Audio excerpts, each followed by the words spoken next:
sikwazile ukuthi sifike sikwazi ukuthi sabelane ngolwazi amaciko ukuthi ngempela uma ungena ebhizinisini lomculo kufuna udlule ekutheni mhlambe kuyi-talent noma kuyi-career noma kuyi-passion ubheke ngeso lokuthi ku-music kuyi-business. So uma ungena ebhizinisini kufuna ukwazi ukuthi ube nolwazi ukuthi ama-rules aleyo business athini, so that ekugcineni whilst kuyi-passion kodwa ukwazi ukucekela ukuthi ama-contract nayo yonke into ephathelene naleyo business. Workshop lawa was supported through Crown Gospel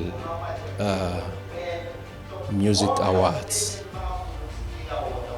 Kubalulekile ukuthi ama-artist athole information ngoba ama-artist lamaningi batraya ukuthi bathole ukuthi bangena kuyi-business bangana information bagcina balahlekile, and once alahlekile endleleni bakhala kithi bakhaliswe lokhu kwenzekako lapha kule business.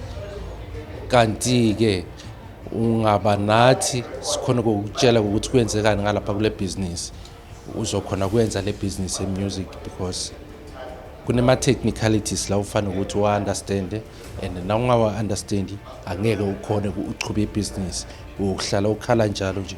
So into engifundile kakhulu nekade kuyona isizathu senze ukuthi ngize la, ama rights imanager inaliphi igunya o i-right over umculo owe artist ne-artist kanjalo, nokuthi iyiphi imigudu emele silandele mengabe kuukuthi sifuna ukusebenzisana, and also nokuthi mengabe ufuna ukusubmit music wakho ekhosini wenza njani, iyiphi imigudu futhi emele uyilandele. Umculo wakho ukuzwazi ukudlala emsakazweni, imephi imigudu kumele ukuthi uyilandele.